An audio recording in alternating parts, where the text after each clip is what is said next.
நாங்கள் வளர்ச்சிக்கே எதிரானது இல்லை.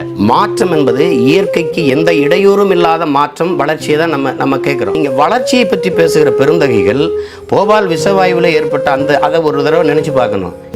பஞ்சாபில் உள்ள மால்வியா பகுதியில் இருந்து ராஜஸ்தான் எல்லை வரைக்கும் போகிற தொடர் வண்டியில் வெறும் புற்றுநோயாளிகளை மட்டுமே ஏற்றி கொண்டு போகிற அந்த தொடர் வண்டியில் ஒரு தடவை பயணிச்சுட்டு வந்துட்டு நீங்கள் பேசணும். 1/4 நூற்றாண்டு 25 ஆண்டுகளாகியும் போபால் விஷவாயுவில் பாதிக்கப்பட்ட மக்கள் நஷ்டஈடு இழப்பீட்டு தொகையை வாங்க முடியாமல் போராடி கொண்டிருக்கிறாங்கல்ல.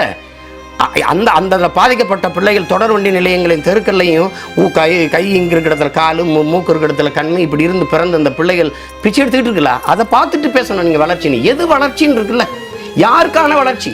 இத்தனை வளங்களும் கொள்ளையடிக்கப்படுவது யாருக்கான கட்டமைப்பு? பல லட்சக்கணக்கான குழந்தைகள் ஊட்டச்சத்து இல்லாம சோகை நோய்பட்டு இப்படி இருக்கிறார்கள் பாருங்கள். இந்த குழந்தையை காப்பாற்ற உங்கள் குழந்தை போல ஊட்டமாக வளர ஏதாவது உதவுங்கள் அப்படின்னு தொண்டு நிறுவனங்கள் அறிவிப்படுது.